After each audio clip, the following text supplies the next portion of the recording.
Hello, boys and girls. I am back to read Shiloh chapter number 6. Night in West Virginia is as dark as black can be, nor car lights sweeping across my walls or ceiling like when I stay overnight with David Howard down in Friendly. No street lamps shining in the windows, no lights from next door houses. Where I live, there ain't no street lights at all. No house close enough to see from our windows. My eyes are open anyway. I stare up into the darkness of the living room, and the darkness stares back. I'm remembering how once, several years ago, when Mom bought milk chocolate rabbits one Easter for me and Darren Lynn, I'd finished eating mine, but Darren Lynn took only a nibble of hers every day or so, keeping it until on her dresser in its pink and yellow tinfoil, driving me nuts. And one day I just crept in there and ate off one of that rabbit's ears. Dara Lynn, of course, threw a fit, and when Mom asked me if I'd done it, I said no. I could feel my cheeks and neck burning red. You sure, Marty? She asked. I'd only nod and left the room. It was one of the worst days of my life. About an hour later, she come out on the porch where I was pushing myself slow in the swing and sat down beside me. You know, Marty, she say, Dara Lynn don't know who ate the ear off her candy rabbit, and I don't know who did it, but Jesus knows. And right this very minute, Jesus is looking down with the saddest eyes on the person who ate that chocolate. The Bible says that the worst thing that can ever possibly happen to us is to be separated from God's love forever. I hope you'll keep that in mind. I just swallowed and didn't say anything. But before I went to bed, when Mom asked me again about that rabbit, I gulped and said yes. And she made me get down on my knees and ask God's forgiveness, which wasn't so bad. I honestly felt better afterward. But then she said that wanted me to go in the next room and tell Dara Lynn what I'd done. And Dara Lynn had a fit all over again, threw a box of Crayolas at me, and could have broke my nose. Called me a rotten, greedy pig. If that made Jesus sad, Mom never said. Now, as I study the darkness in the room around me, I'm thinking about lies again. I hadn't lied to Judge Travers when I said I hadn't seen his dog in the yard today. That was the honest to God truth because Shallow hadn't been anywhere near our yard. But I also know that you can lie not only by what you say, but by what you don't say. Nothing I told Judd was an outright lie, but what I kept inside myself made him think that I hadn't seen his dog at all. Jesus, I whispered finally, which you want me to do? Be 100% honest and carry that dog back to Judd so that one of your creatures can be kicked and starved all over again? Or keep him here and fatten him up to glorify your creation? The question seemed to answer itself, and I'm pretty proud of that prayer. Repeat it to myself so to remember in case I need to use it again. If Jesus is anything like that story cards from Sunday school make him out to be, he ain't the kind to want a thin little beagle to be hurt. The problems were mixed up than that, though. I'm lying to my folks as well. I'm not eating the leftover meatloaf I've put away. Every bit of food saved is money saved that could go to buy Dara Lynn a new pair of sneakers so Mom won't have to cut open the tops of her old ones to give her toes more room. Every little bit of food wasted is money wasted. If we ever had the least little bit of money to spare that doesn't have to go for the care of Grandma Preston, first thing we all want is a telephone so we don't have to ride down to Doc Murphy's to use his. But the way I figure, if it's food from my own plate, I would have eaten myself, but don't. What's the harm in that? The next morning, when I got up to see Shiloh, I put the rope on his collar and lead him to the other side of the hill again, out of sight, but all of God.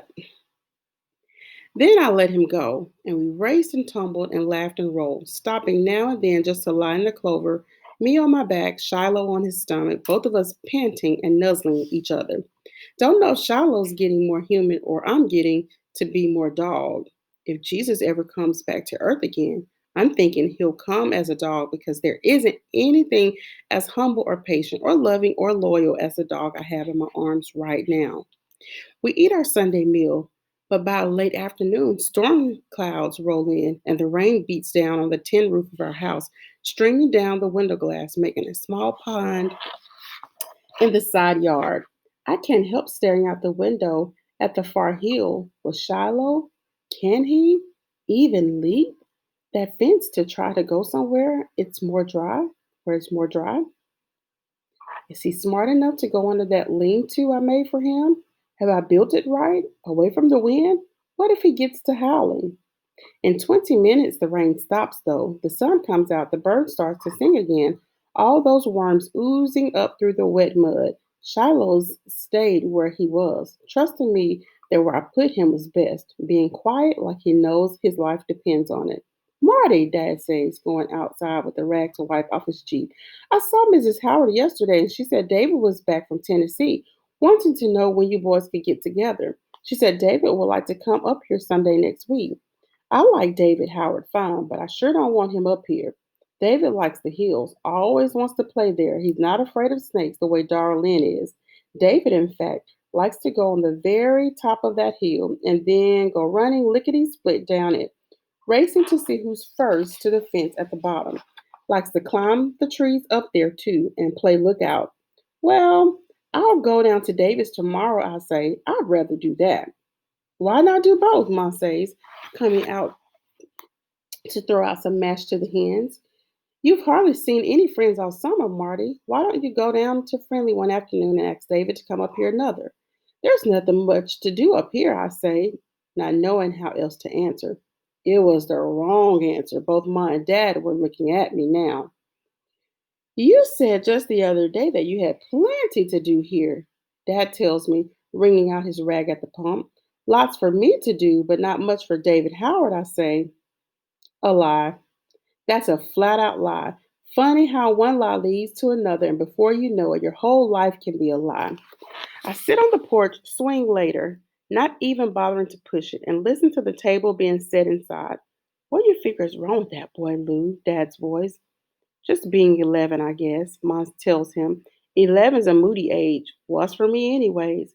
You think that's all it is? What pleases you one day don't please you all the next. What more do you think it is? Don't think he's got that dog on his mind still, do you? 11's about everything on his mind, Mom answers. And then the evening news comes on, and Darlene and Becky come out to the porch, leaving the TV to Daddy. Darlene's got the devil in her tonight. A little bit bored with summer, but not quite ready for school to start.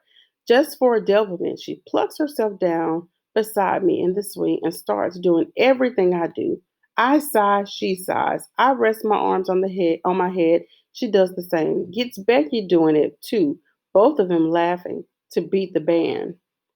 When I have filled when I have my fill of this nonsense, I decide to go up to the hill and see how Shiloh's doing. But as I go down off the porch, Darlene gets up and makes as if to follow me. I stop. I'm looking to find me a snake stick. I say as if to myself. I'm looking to find me a snake stick, Darlene says. I don't pay her no mind at all. Just start walking along the edge of the yard, picking up a stick here and a stick there. Darlene tagging along behind. It's got to have the longest handle and a good strong fork at the end, I say, because that was the biggest, meanest snake I ever saw in my life. Darylyn stops dead still. She couldn't say all of that right if she tried, but she's not interested anymore in trying. What snake? She says. Snake I saw up the hill this morning. I tell her. Must have been 4 or 5 feet long, just looking for somebody's leg to wrap itself around. Darrell Ann don't go a step further. Becky don't even come down off the porch. What are you going to do when you find it? Darrell Ann asked. Try to keep her from biting me first. Pick it up with my stick. Second, put it in the sack and carry it clear on up past Shiloh's schoolhouse. Let it go in the woods there. Won't kill it unless I have to. Kill it, says Darrell Ann. Get your gun and blow its head off. You've been watching too much stuff on TV, darling, I tell her. Even snakes got the right to live. I'm thinking, how if I ever become a vet's helper, I got to take care of pet snakes too. Next day, to head off David Howard from riding up friendly on his bike, I go down to see him. I'm tended to Shiloh's first, taking a fistful of scrambled eggs left over from breakfast, a bit of bacon, and a half slice of whole wheat toast that I stuck in my jeans pocket. It's not enough for the dog, I know, but probably more than he'd get from Judd. It's not enough for me either, sneaking off half of my breakfast, lunch, and dinner for Shiloh, like I'm doing means me, going half hungry all the time. But if I eat extra, then it means Shiloh's costing us money and we can't afford it. I fill my pockets with wormy peaches before I set out for Friendly, biting off each piece, spitting it out in my hand, and picking out the worms before I put it back in my mouth. It pleased me that Shiloh was sleeping in his lean-to when I gone up that morning. The ground was dry under there, and I brought up some old gunny sacks from the shed from him or for him to lie on, made it seem more like a bed to him, more like a home. The walk to Friendly takes a good long time unless I hitch a ride.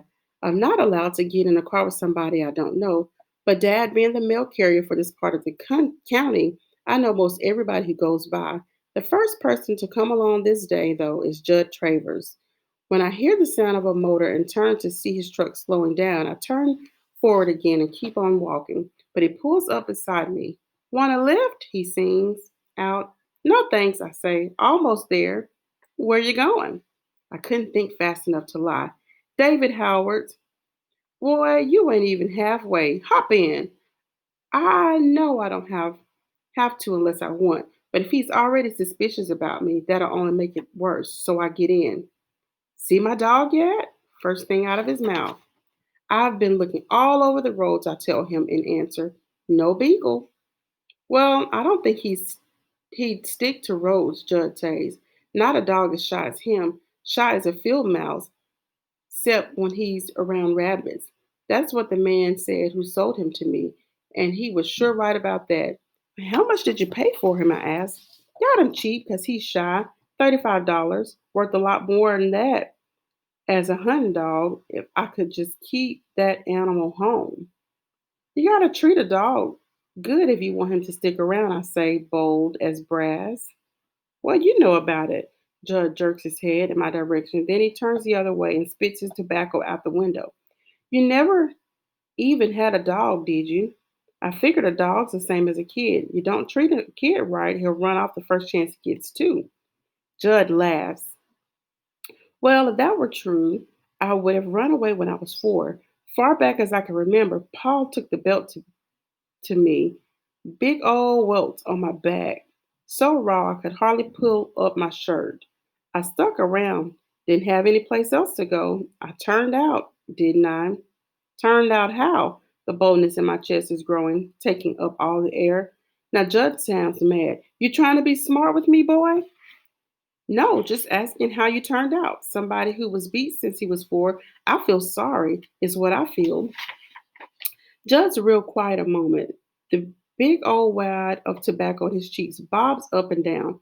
Well, don't go wasting your story on me, he says. Nobody ever felt sorry for me, and I never felt sorry for nobody else. Sorry is something I can do without.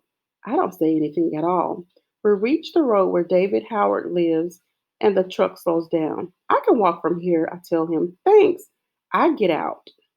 But as I come around the truck to cross the street, Judd leans out the window. Like I said, the dog's a shy one. Don't think you'll see much of him near the road, but you keep your eye out for him in the fields. That's where he'll be, more than likely. You see him, all you got to do is a whistle. That's what I teach him. I whistle and he comes to me. He gets fed, but he does something I don't like. I kick him clear to China. You see him? Just whistle. Then hang on to him and I'll come pick him up. You hear? I hear, I tell him, and keep walking.